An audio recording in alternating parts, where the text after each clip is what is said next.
23. We all need someone to look at us. We can be divided into 4 categories according to the kind of look we wish to give under. The first category longs for the look of an infinite number of anonymous eyes, in other words, the look of the public. That is the case of the German singer, the German-American actress, and even the tall, stooped editor with the big chin. He was accustomed to his readers. When one day the Russians banned his newspaper, he had the feeling that the atmosphere was suddenly 100 times thinner. Nothing could replace the look of unknown eyes. He thought he would suffocate. Then one day he realized that he was constantly being followed, bugged, surreptitiously photographed in the street. Suddenly he had an anonymous eyes on him, and he could breathe. Again, he began making theatrical speeches to the microphones in his wall. In the police he had found his lost public. The second category is made up of people who have vital need to be looked at by many known eyes. They are the tireless hosts of cocktail parties and dinners. They are happier than the people in the first category who, when they lose their public, have the feeling that the lights have gone out in the room of their lives. This happens to nearly all of them sooner or later. People in the second category, on the other hand, can always come up with the eyes they need. Marie Claude and her daughter belong in the second category. Then there is a third category, the category of people who need to be constantly before the eyes of the person they love. Their situation is as dangerous as the situation of people in the first category. One day the eyes of their beloved will close.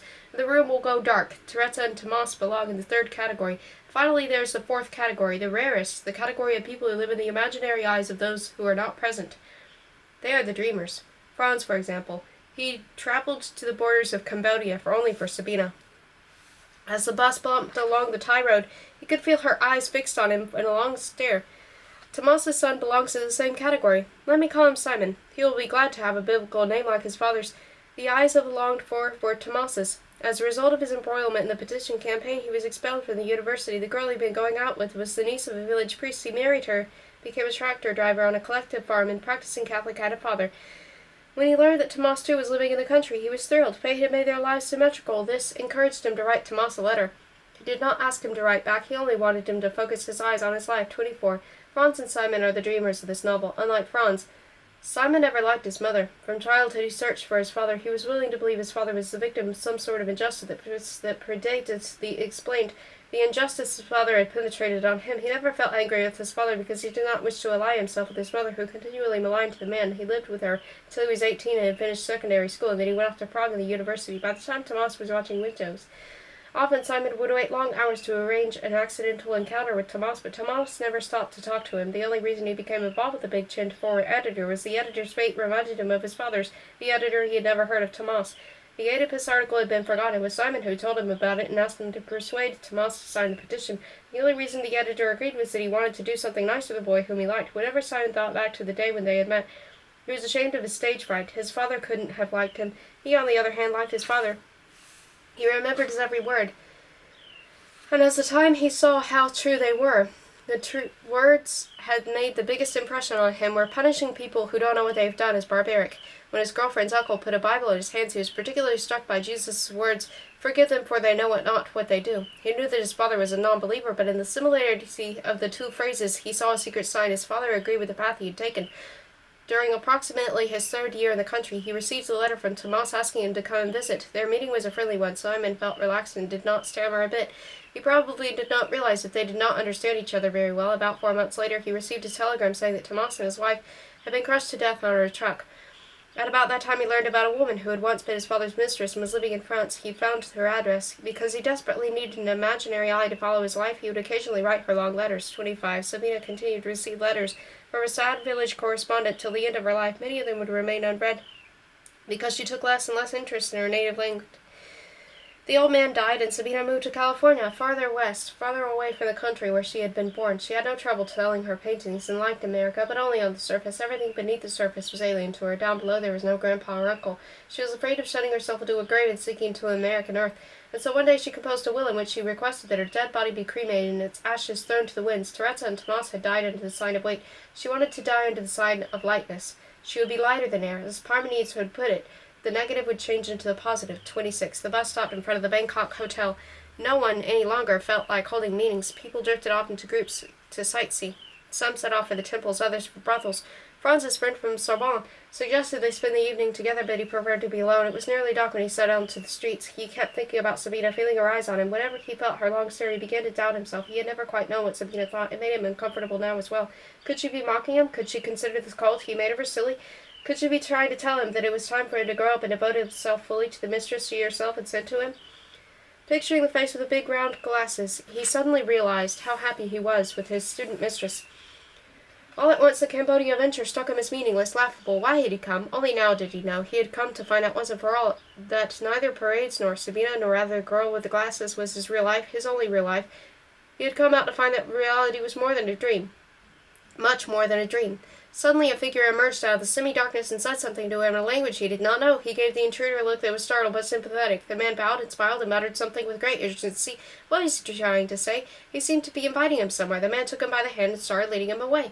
Franz decided that someone needed his help. Mayhap there was some sense in his coming all that distance. Was he being called to help somebody? Suddenly there was two other men next to the first. One of them asked him in English for his money. At that point the girl with the glasses vanished from his thoughts, and Sabina fixed her eyes on him, unreal Sabina with a grand fate. Sabina who had made him feel so small. Her wrathful eyes bored into him, angry and dissatisfied. Had he been had once again? Had someone else abused his idiotic goodness? He tore his arms away from the man, who was now holding on to his sleeve. He remembered that Sabina had always admired his strength. He seized the arm of the other man and was lifting against him, tightening his grip, tossed him over his shoulder in a perfect judo flip. Now he was satisfied with himself. Sabina's eyes were still on him. She would never see him humiliate himself again. She would never see him retreat. Franz was through with being soft and sentimental. He felt what was most a cheerful hatred for these men. They had thought to have a good laugh at him in his naivete. He stood there with his shoulders slightly hunched and his eyes darting back and forth between the two remaining men. Suddenly, he felt a heavy blow on his head and crumpled immediately. He vaguely sensed being carried somewhere. Then he was thrown into an emptiness and felt himself falling. A violent crack and he lost consciousness. He woke up in a hospital in Geneva. Marie Claude was leaning over his bed. He wanted to tell her she had no right to be there. He wanted them to send immediately for the girl with the glasses. All his thoughts were with her. He wanted to shout that he couldn't stand having anyone but her at his side, but he realized with horror that he could not speak. He looked up at Marie Claude with infinite hatred, tried to turn away from her, but he could not move his body. His head, perhaps? No, he could not even move his head. He closed his eyes so as not to see her. 27. In death, Franz at last belonged to his wife. He belonged to her as he had never belonged to her before. Marie Claude took care of everything. She saw to the funeral, sent out the announcements, brought the wreaths, and had a black dress made, a wedding dress in reality. Yes, a human husband's funeral. His wife's true wedding, the climax of her life's work, the reward for her sufferings. The pastor understood it very well. His funeral oration was about conjugal love, true conjugal love, that it withstood many tests to remain a haven of peace for the deceased, and having returned to the end of his days, the colleague of Franz's whom Marie Claude asked to speak at the graveside services also paid homage primarily to the deceased's brave wife. Somewhere in the back, supported by a friend, stood the girl with the big glasses. The combination of many pills and suppressed sobs gave her an attack of cramps before the ceremony came to an end. She lurched forward, clutching her stomach, and her friend had to take her away from the ceremony. 28. The moment he received the telegram for the chairman of the collective farm, he jumped on his motorcycle. He arrived in time to arrange for the funeral. The inscription he chose to go under his father's name on the gravestone read, "He wanted the kingdom of God on earth." He was well aware that his father would not have said it in these words, but he was certain they expressed what his father actually thought. The kingdom of God means justice. Tomas had longed for a world in which justice would reign.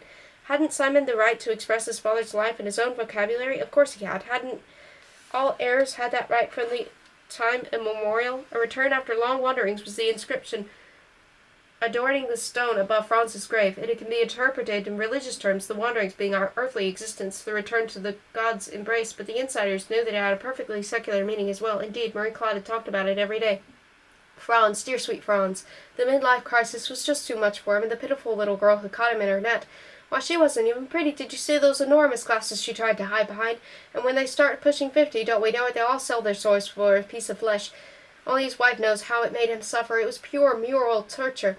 Because deep down, Franz was a kind and decent man. How else can you explain that crazy, desolate trip to wherever it was in Asia? He went there to find death. Yes, Marie Claude knew it for an absolute fact. Franz had consciously sought out death at his last days. When he was dying, he had no need to lie. She was the only person he asked for. He couldn't talk, and how he'd thanked her with his eyes. He'd fixed his eyes on her and begged to be forgiven, and she forgave him. 29. What remains of the dying population of Cambodia? One large photograph of an American actress holding an Asian child in her arms. What remains of Tomas? An inscription reading, "He wanted the kingdom of God on earth." What remains of Beethoven? A frown, an improbable mane, a somber voice intoning "Es muss sein." What remains of Franz? An inscription reading, "A return after long wanderings," and so on and so forth. Before we are forgotten, we will be turned into kitsch. Kitsch is the stopover between being and oblivion.